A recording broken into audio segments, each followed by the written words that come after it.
All right, let's get right into it. At the turn of the 20th century, America was really at a major turning point, and one man, Theodore Roosevelt, probably more than anyone else, just took charge and pointed the nation in a whole new direction, a much more assertive and powerful role on the world stage. So today, we're going to break down exactly how he pulled that off.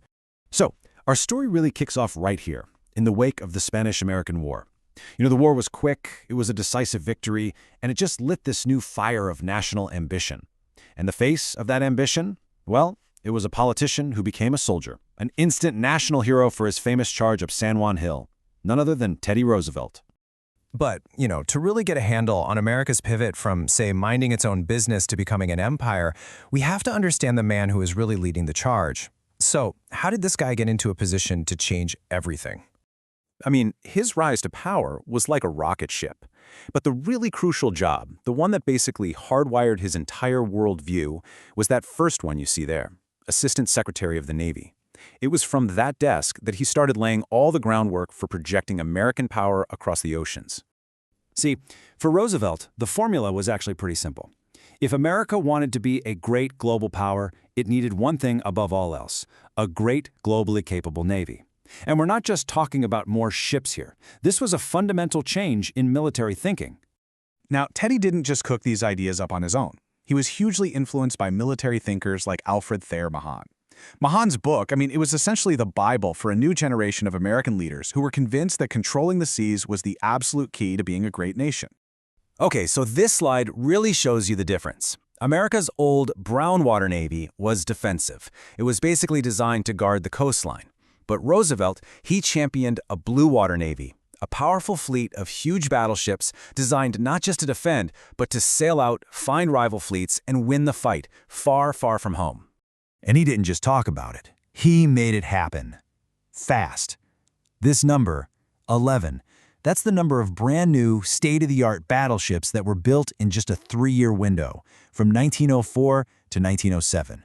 That is a massive expansion, and it sent a very clear signal to the rest of the world. And this was the ultimate flex. Roosevelt sent 16 of these shiny new battleships, all painted white, on a tour around the entire globe.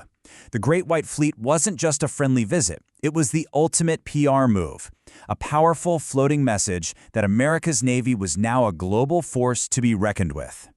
So the U.S. now had the tool, this powerful Navy. Now we get to the philosophy of how to use it. And that brings us, of course, to Roosevelt's famous foreign policy approach. Speak softly and carry a big stick. But first, we have to understand the old rulebook. Since way back in 1823, American policy was this thing called the Monroe Doctrine. And really, it was just a giant keep-out sign for European empires. It was a defensive warning that said, hey, the Western Hemisphere, that's our turf. You stay out.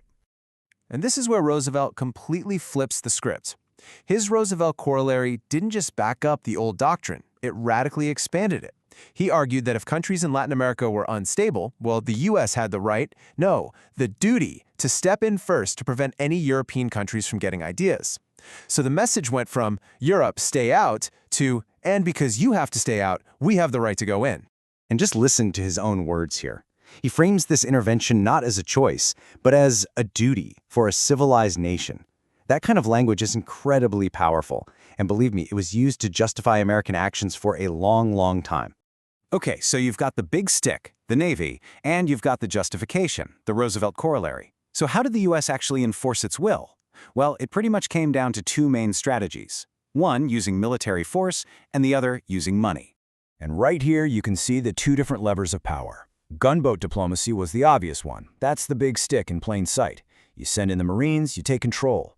But dollar diplomacy, now that was a bit quieter, and you could argue a lot more clever. It was all about using the power of Wall Street to get other nations into debt, which would give the U.S. control without a military occupation and with a lot less political headache. And this was not just a theory. Look at this. The U.S. used its military again and again. It took control in Cuba, used its Navy to make sure Panama broke away from Colombia so we could build the canal, and actually sent the Marines to occupy the Dominican Republic and take over their finances. So why do all this?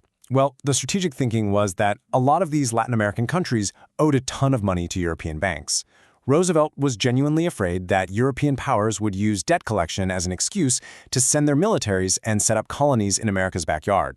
So for him, the U.S. had to intervene first to keep the Europeans out. Okay, so let's pull back and just look at the big picture for a second. The policies that were put in place in these few short years had an absolutely huge and lasting impact. They fundamentally remade America's identity and its position in the entire world. So really, the big takeaway here is that Roosevelt's legacy was profound.